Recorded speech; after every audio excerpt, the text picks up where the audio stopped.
જો એક મહત્ત્વનો જે પાયાનો વિચાર છે તે છે સમાનતા. જેમ સ્વતંત્રતા એ પાયાની નિષ્ઠા છે, એવી રીતે સમાનતા એ પણ લોકશાહીની એક પાયાની નિષ્ઠા છે. સૌ સરખા છે. રાજ્યની નજરમાં, કાયદાની નજરમાં સૌ સરખા છે. કોઈ ઊંચો નથી, કોઈ નીચો નથી.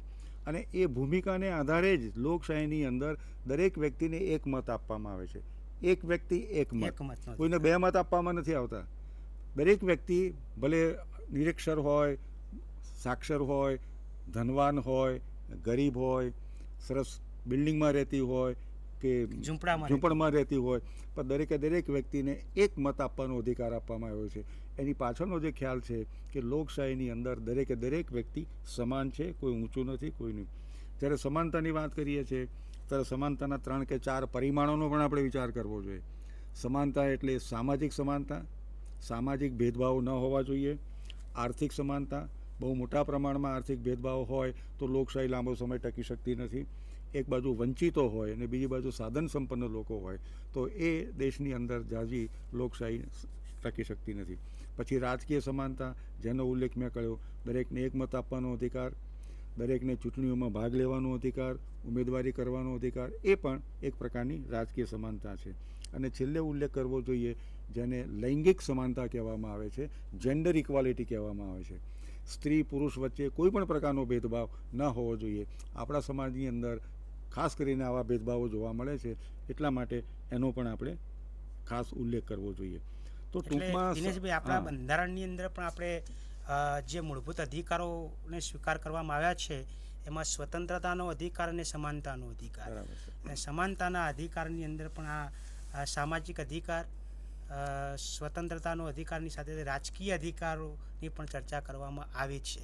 એટલે સમાનતા કોને કહેવી, એટલે કોઈ પણ પ્રકારના ઊંચ નીચના ભેદભાવ સિવાય વ્યક્તિ ગરીબ હોય કે ધનવાન હોય, એ નિરીક્ષક હોય કે શિક્ષિત હોય, દરેકને સમાનતાના ધોરણે રાજ્ય એ નિયમો અથવા કાયદાઓના ધોરણે એને નિયમ પાળવામાં આવશે, એને આપણે સમાનતા કહી શકીએ છીએ.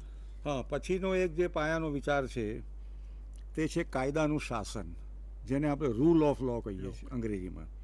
એ લોકશાહીનું હાર્દ છે. કાયદો સર્વોપરી છે. લોકશાહીની અંદર કોઈ વ્યક્તિ સર્વોપરી નથી. રાજાશાહી તો છે જ નહીં.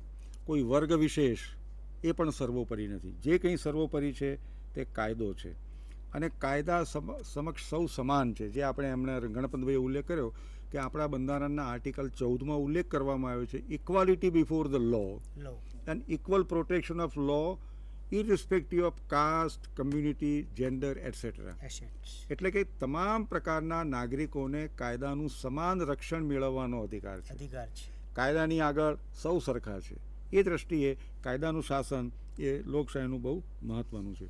હવે કાયદાના શાસનની જ્યારે આપણે વાત કરીએ છીએ ત્યારે બે અર્થમાં વાત કરીએ છીએ. એક તો બંધારણ જે દેશનું મૂળભૂત કાનૂન છે, fundamental law of the land જેને કહેવામાં આવે છે, જેને આધારે દેશનો સમગ્ર વ્યવહાર ચાલે છે, એ બંધારણ એ સર્વોપરી છે. એટલે એ અર્થમાં સર્વોચ્ચ કાનૂન બંધારણ, એ અર્થમાં કાયદાનું શાસન. અને બીજો અર્થ છે, પ્રમાણમાં સીમિત અર્થ છે, જે પાર્લામેન્ટ, ધારાસભાઓ દ્વારા જે કાનૂન ઘડવામાં આવે છે, ધારા ઘડવામાં આવે છે, એ ધારા એ સર્વોપરી છે. જે રાજ્યની અંદર આપણે રહેતા હોઈએ એ રાજ્યની ધારાસભાએ ઘડેલા કાયદા એ સર્વોપરી છે. જે દેશમાં રહેતા હોઈએ એ દેશના પાર્લામેન્ટના કાયદા સર્વોપરી છે. એટલે દિનેશભાઈ, એનો અર્થ એવો થયો કે લોકશાહી જ્યારે આપણે સ્વીકારી છે ત્યારે લોકશાહીમાં બંધારણ એ મૂળભૂત કાયદો છે. એક્ઝેક્ટલી. અને અસ્તિત્વ ધરાવતી સરકારોએ આ બંધારણીય નિયમો પ્રમાણે એને શાસન ચલાવવું જ પડશે, એ આપણા બંધારણની અંદર સ્પષ્ટ જોગવાઈ કરવામાં આવી છે. અને જ્યારે અસ્તિત્વ ધરાવતી સરકારો આ બંધારણના નિયમો કે કાયદાઓનું પાલન નથી કરતી અને એના વિરુદ્ધમાં જઈને જ્યારે શાસન પ્રણાલી ચલાવે છે ત્યારે એની અવારનવાર ટીકાઓ પણ થાય છે અને સમયાંતરે એને સત્તા ઉપરથી દૂર પણ કરવામાં આવે છે. એટલે બંધારણ એ રાજ્યનો મૂળભૂત કાયદો છે, બંધારણ એ રાજ્યનું હાર્દ છે. અને એનાથી વિશેષ જે પાર્લામેન્ટ જે છે, એ પાર્લામેન્ટ બીજા અનેક નવા નવા જે કાયદાઓ ઘડે છે એ કાયદાઓનું પાલન પણ રાજ્ય સરકારો પણ કરવું પડે છે. દેશમાં જે કંઈ ચાલે છે તે બંધારણ સાથે સુસંગત હોવું જોઈએ. બંધારણ સાથે સુસંગત છે કે કેમ એ જોવાનું પહેલું કામ ન્યાયતંત્રનું છે. વડી અદાલતોનું છે, સર્વોચ્ચ અદાલતનું છે. કોન્સ્ટિટ્યુશનલ કે અનકોન્સ્ટિટ્યુશનલ એ નક્કી કરવાનું કામ સર્વોચ્ચ અદાલતનું છે. પણ બંધારણની અંદર તમે બંધારણનો જ્યારે વિગતવાર અભ્યાસ કરશો ત્યારે તમને ખ્યાલ આવશે કે એક પ્રકારનું સેપરેશન ઓફ પાવર કરવામાં આવ્યું છે. ધારાસભા, કારોબારી, ન્યાયતંત્ર. પણ ન્યાયતંત્રની વિશેષ જવાબદારી છે. લોકોને ન્યાય આપવાનું કામ તો એ કરે જ છે, કાયદાનું અર્થઘટન કરીને સજા કરવાનું કામ તો કરે છે, પણ દેશનું સમગ્ર તંત્ર બંધારણ અનુસાર ચાલે એ જોવાનું પણ કામ કરે છે. નાગરિકોને આપવામાં આવેલા મૂળભૂત અધિકારોનું પાલન થાય છે કે કેમ એ જોવાનું પણ કામ કરે છે. કોઈ પણ બંધારણીય સુધારો બંધારણ સાથે સુસંગત છે કે કેમ એ જોવાનું પણ કામ કરે છે. એટલે એ દૃષ્ટિએ અને ન્યાયતંત્ર સ્વતંત્ર છે. કારોબારી ધારાસભાથી ન્યાયતંત્ર સ્વતંત્ર છે. એ માટે બંધારણમાં ખૂબ સરસ વ્યવસ્થિત જોગવાઈઓ કરવામાં આવી છે. પણ છેલ્લે ગણપતભાઈએ કહ્યું તેમ કોઈ પણ સરકાર જો બંધારણની ભાવનાની વિરુદ્ધમાં કામ કરતી હોય, સર્વોચ્ચ અદાલત એને અટકાવવાનો પણ પ્રયત્ન કરે, પણ છતાં પણ જો ગાંઠતી ન હોય તો છેવટે અંતિમ સત્તા તો નાગરિકોના હાથમાં. મતદારો તરીકે આપણી પાસે સત્તા છે. એવી સરકારને આપણે એ પછીની ચૂંટણીમાં સત્તા ઉપરથી દૂર પણ કરી શકીએ છીએ. એટલે જેને સાર્વભૌમ સત્તા કહીએ છીએ, મેં શરૂઆતમાં કહ્યું તેમ, એ સાર્વભૌમ સત્તા તો ભારતના અદનામાં અદના આપવામાં આવેલા નાગરિકને આપવામાં આવી છે. એટલે we the people of India એ સાચા અર્થમાં સાર્વભૌમ છે, એટલો આપણે સ્વીકાર કરવો જોઈએ.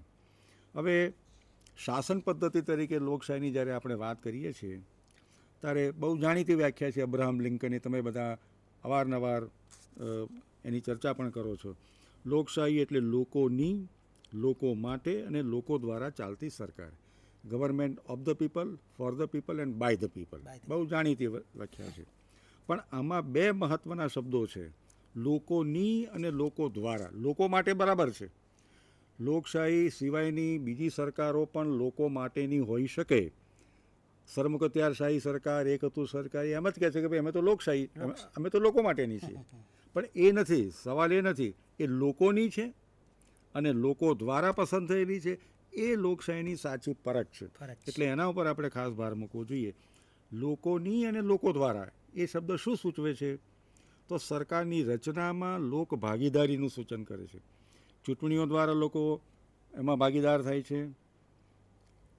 ઊભા રહીને ચૂંટણીમાં ઊભા રહીને મતદાન કરીને ભાગીદાર થાય છે. ઊભા રહીને ભાગીદાર. અને જો તમને વિરોધ પક્ષમાં હો તો બંધારણીય રીતે વિરોધ કરીને પણ તમે ભાગીદાર થાવ છો. વિરોધ કરીને પણ તમે એને જો ટપારવાનો પ્રયત્ન કરતા હો સરકારને, તો એ પણ તમારી એક પ્રકારની ભાગીદારી છે. એટલે સત્તાધારી પક્ષનું જેટલું મહત્ત્વ છે એટલું જ મહત્ત્વ વિરોધ પક્ષનું પણ છે. ઘણીવાર એવું કહેવાય છે કે સત્તાધારી પક્ષ ને વિરોધ પક્ષ એ બે પૈડા ઉપર લોકશાહીની ગાડી ચાલે છે. જો એક પૈડું નબળું હોય તો લોકશાહીની ગાડી બરાબર ચાલી શકતી. સાદો દાખલો આપને આપી શકું સાહેબ, વિરોધ પક્ષ અને સત્તાધારી પક્ષ વિશે. જેમ આપણી પાસે મોટરસાયકલ હોય એમ સત્તાધારી પક્ષ એ એક્સિટર આપવાનું કામ કરે છે અને વિરોધ પક્ષ એ બ્રેક મારવાનું કામ કરે છે. જે રીતે આપણે વ્હીકલ ચલાવતા હોઈએ અને આપણે બહુ સ્પીડમાં જતા હોઈએ તો અમુક ટાઈમે આપણે બ્રેક પણ મારીએ છીએ. એટલે અસ્તિત્વ ધરાવતી સરકારો જ્યારે પોતાની જોહુકમીને કારણે જો ખૂબ ઝડપી ચાલતા હોય તો એમને બ્રેક મારવાનું કામ પણ એ વિરોધ પક્ષો કરે છે.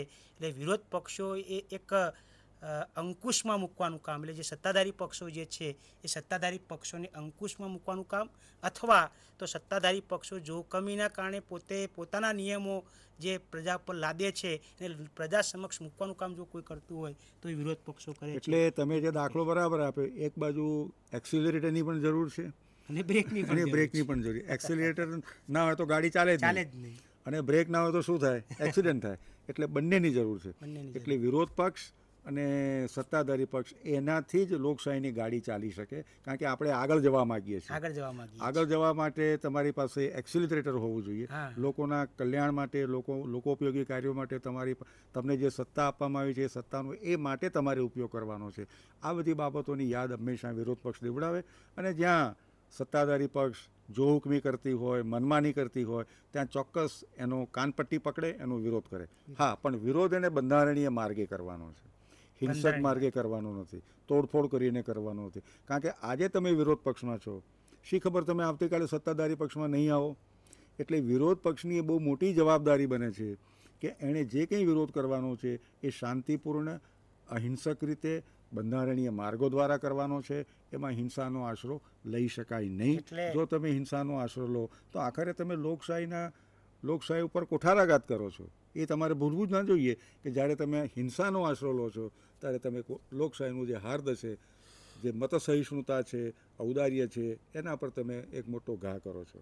એટલે દિનેશભાઈ, લોકશાહીમાં જો તમારે પ્રજાનો વિશ્વાસ જીતવો હોય તો જે હકારાત્મક વિરોધ જેને કહેવાય એ હકારાત્મક વિરોધ કરી અને લોકોના દિલ જીતવા જોઈએ.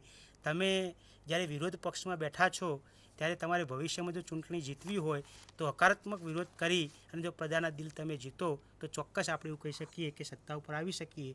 પણ જો તમે ભાંગફોડ કે તોડફોડ કરી અને રાજકારણ દ્વારા જો તમે સત્તા પ્રાપ્ત કરવા માગતા હોવ તો પ્રજા પણ જાણે છે કે આવનાર પક્ષ જો આવો સત્તા ઉપર આવશે તો આપણું ભાવિ જોખમમાં છે. એટલે ખરેખર વિરોધ પક્ષોએ પણ એ માનવું જોઈએ કે આપણે જે વિરોધ કરીએ છીએ નૈતિકતાના ધોરણે વિરોધ કરવો જોઈએ. જો અનૈતિકતાના ધોરણે આપણે વિરોધ કરીશું તો પ્રજાના મનમાં પણ એ વિરોધ પક્ષની સાપે ખરેખર ખૂબ ખોટી પડે છે. એટલે લોકશાહીની અંદર વિરોધ કરવા માટે નૈતિકતાનું ધોરણ જાળવવું એ પણ ખરેખર ખૂબ જરૂરી છે. વિરોધ પક્ષે પણ જવાબદારીપૂર્વક વર્તવું જોઈએ, એના ઉપર ખાસ આપણે ભાર મૂકવો જોઈએ. માત્ર વિરોધ કરવા ખાતર વિરોધ કરવો, આપણે સામી પાટલી પર બેઠા છીએ માટે દરેક મુદ્દા પર વિરોધ કરવો એ જરૂરી નથી. સત્તાધારી પક્ષ જો યોગ્ય કામ કરતું હોય તો તમારે એની કદર પણ કરવી જોઈએ.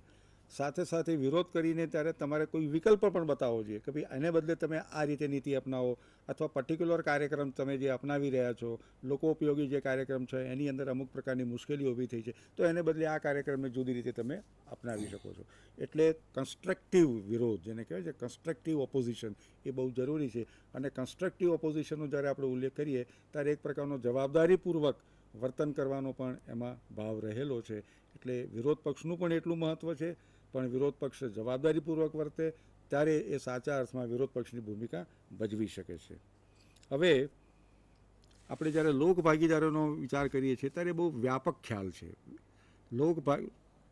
શાસનમાં ભાગીદારી એ તો રાજકીય અર્થમાં લોક ભાગીદારીનો વિચાર કર્યો, પણ લોક ભાગીદારી આપણા સમાજના વિવિધ પ્રકારના જે ક્ષેત્રો છે એમાં પણ એક પ્રકારની લોક ભાગીદારી હોવી જોઈએ.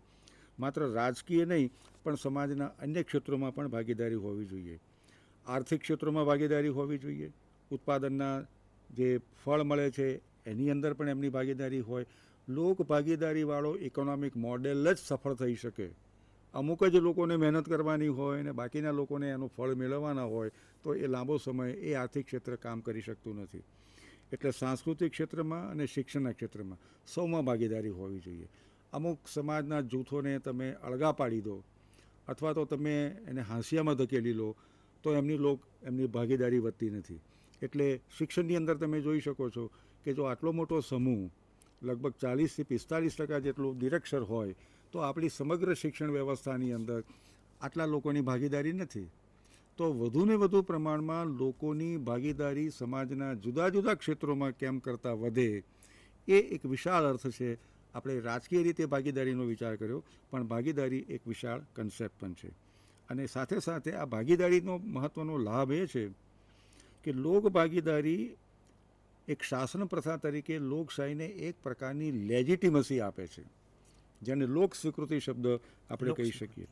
કારણ કે તમે જ્યારે લોકો વધુને વધુ પ્રમાણમાં જ્યારે લોકો એમાં ભાગ લે છે ત્યારે એ વ્યવસ્થામાં એક પ્રકારની લોકોની સામેલગીરી થાય છે અને લોકોને એમ લાગે છે કે આ વ્યવસ્થા અમારી છે. એમનું એક સ્ટેક ઊભો થાય છે, એમની એક હોડ ઊભી થાય છે. એટલે લોક ભાગીદારી ખાસ કરીને શાસન વ્યવસ્થામાં હોય તો પછી લોકોને એમ લાગે કે અમારું શાસન છે, અમે એમાં પાર્ટિસિપેટ કરીએ છીએ અને એને વધારે સારી લોક સ્વીકૃતિ મળે છે. તમે બળવો કરીને સત્તા પર આવ્યા હોવ અથવા તો લશ્કરની મદદથી સત્તા પર આવ્યા હોવ તો તમારા શાસનની લોક સ્વીકૃતિ નથી. ભલે બળજબરીથી લશ્કરની મદદથી તમે લોકોની ઈચ્છાને કચડીને 5-15 વર્ષ તમે શાસન કરી શકો, પણ એ લોક સ્વીકૃત શાસન નથી. લોક સ્વીકૃતિનું શાસન ત્યારે જ થાય કે જ્યારે લોકો ચૂંટણી પ્રક્રિયાની અંદર ઠીક પ્રમાણમાં પાર્ટિસિપેટ કરે, લોક ભાગીદાર થાય અને લોક ભાગીદારી દ્વારા કોઈ પણ વ્યવસ્થાને એક પ્રકારની લેજિટિમસી મળતી હોય છે. ઇવન કુટુંબની અંદર, કોઈ મંડળની અંદર, તમામ સંસ્થાઓની અંદર પણ જેટલા પ્રમાણમાં લોકોની સામેલગીરી વધે એટલા પ્રમાણમાં એ સિસ્ટમ વધારે સ્ટેબલ બને છે, સ્થાયી બને છે અને પોતાનું કામ વધારે સારી રીતે. દિનેશભાઈ, આ સમયે મને લોકમાન્ય ટિળકનું એક વાક્ય સરસ યાદ આવે છે કે સ્વરાજ્ય મારો જન્મસિદ્ધ અધિકાર છે. અને ટિળક એવું બહુ સ્પષ્ટપણે માનતા હતા કે અંગ્રેજોને એ પણ એવું વારંવાર કહેતા હતા કે ભારતમાં તમે એક ભાડાના મકાનમાં રહો છો અને તમારે જલ્દીમાં જલ્દી જેમ વહેલી તકે આ મકાન ખાલી કરવું પડશે. એ પ્રકારની એક વિચારસરણી જે એમને ટિળકે આપી હતી એ એક લોક ભાગીદારી. ટિળક બહુ સ્પષ્ટપણે માનતા હતા કે જો સ્વતંત્રતા પ્રાપ્ત કરવી હશે તો જે આમ પ્રજા જે છે, જે ગરીબ પ્રજા જે છે, એ આમ પ્રજાને ઢંઢોળવું એ ખૂબ જરૂરી છે. એટલે આમ પ્રજા, ગરીબ પ્રજાને સાથે રાખવાની એક લોક સ્વીકૃતિનો જે ખ્યાલ છે એ ટિળકના શબ્દોમાંથી આપણને મળી આવતો એવું લાગે છે. લોક ભાગીદારીનો એક બીજો પણ લાભ છે ગણપતભાઈ, કે લોક ભાગીદારીને કારણે લોકોમાં એક પ્રકારની જવાબદારીની ભાવના પણ આવે આવે છે. નહીં તો લોકો બે જવાબદાર થઈ જાય. આપણે શું આ હા. વ્યવસ્થા ચાલતી હોય ચાલવા દો, આપણે શું, જો તમે એમાં ભાગીદાર હો તો તમારી જવાબદારી છે. સારા નિર્ણયો લો એમાં પણ તમારી જવાબદારી છે, ખરાબ નિર્ણયો લો તો એમાં પણ તમારી જવાબદારી છે. એટલે સેન્સ ઓફ રિસ્પોન્સિબિલિટી નાગરિકોમાં ઊભી કરવા માટેનું કોઈ બહુ મહત્ત્વનું સાધન હોય તો પાર્ટિસિપેશન અથવા તો ભાગીદારી છે. બીજો એક મહત્ત્વનો લાભ એ છે પાર્ટિસિપેશનથી કે વધુને વધુ આપણું જે સંચાલન છે એ ઉત્તરદાયી બને છે, એકાઉન્ટેબલ બને છે Accountable. અને ટ્રાન્સપરન્ટ બને છે.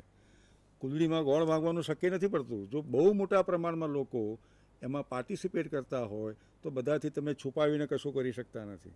આપણે ગ્રામ પંચાયતોમાં ગ્રામ સભાનો કન્સેપ્ટ એટલા માટે મૂક્યો છે કે ગામના સૌ જે 18 વર્ષની ઉંમર થઈ ગઈ છે એવા ગામના સૌ નાગરિકો ગ્રામ સભામાં ભેગા થાય, ચર્ચા વિચારણા કરે અને નિર્ણય લે.